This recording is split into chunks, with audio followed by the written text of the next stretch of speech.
മുതലാളിമാരുടെ CPM, അല്ലെങ്കിൽ ഈ പറയുന്നത് പോലെ പ്രശ്നങ്ങളുടെ CPM, അഴിമതിയുടെ CPM, ഇതൊക്കെ പറഞ്ഞുകൊണ്ട് അദ്ദേഹം സ്വതന്ത്രനായിട്ട് മത്സരിക്കാൻ തീരുമാനിക്കുന്നു. അദ്ദേഹത്തിൻ്റെ നിലപാടിനോട് നമ്മൾ കാണുമ്പോൾ CPM ആയിട്ട് നിൽക്കുന്ന അദ്ദേഹത്തിൻ്റെ നിലപാടുകളോട് ഒരു പരിപക്ഷെ ശരിയാണ്, അദ്ദേഹമാണ് ശരിയെന്നുള്ള രീതി BJP വരുന്നു, ഞങ്ങൾ വേണേൽ സ്ഥാനാർത്ഥിയാക്കാം, കോൺഗ്രസ് വരുന്നു, ഞങ്ങൾ വേണേൽ സ്ഥാനാർത്ഥിയാക്കാം.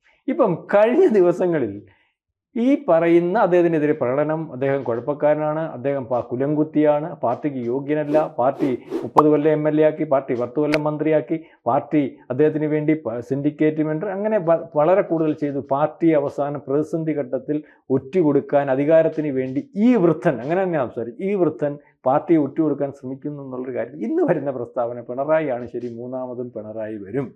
അപ്പോൾ അവിടെ സ്ഥാനാർത്ഥിയെ തീരുമാനിച്ചിട്ടില്ല കോൺഗ്രസ്, അവിടെ സ്ഥാനാർത്ഥിയെ തീരുമാനിച്ചിട്ടില്ല BJP. വേണമെങ്കിൽ അദ്ദേഹത്തിൻ്റെ താല്പര്യമനുസരിച്ച് തീരുമാനിക്കാമെന്ന് വിചാരിച്ചിട്ടുണ്ടാവും. ഏതായാലും കോൺഗ്രസ് സ്ഥാനാർത്ഥിയെ തീരുമാനിച്ചിരിക്കും. ആ ഒരു കാര്യത്തിൽ എനിക്ക് ആ പാർട്ടിയോട് പല തീരുമാനങ്ങൾക്കകത്ത് അഭിപ്രായ വ്യത്യാസം ഉണ്ടെങ്കിലും കോൺഗ്രസിനോട് ആ കാര്യത്തിൽ എനിക്ക് തീരുമാനം. കാരണം അവരുടെ നിലപാട് അതല്ലല്ലോ, പിണറായി ശരിയാണെന്നുള്ള നിലപാടല്ലല്ലോ കോൺഗ്രസിൻ്റെ. പിണറായി ശരിയല്ല, ഇടതുപക്ഷത്തിൻ്റെ ഭരണം ശരിയല്ല, 10 കൊല്ലത്തെ ഇടതുപക്ഷത്തിൻ്റെ ഭരണം ശരിയല്ലാത്തത് കൊണ്ടാണല്ലോ അവർ ജനങ്ങളോട് വോട്ട് ചോദിക്കുന്നത്.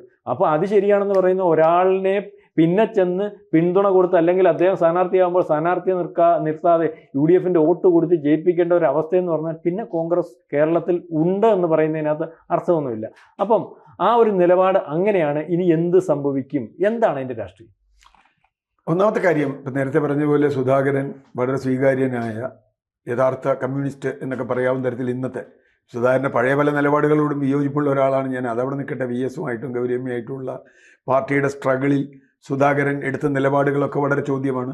ഈ പറഞ്ഞതുപോലെ പിണറായി വിജയൻ ഒപ്പം ഉറച്ചു നിന്ന ആളാണ് സംഘടനാപരമായി.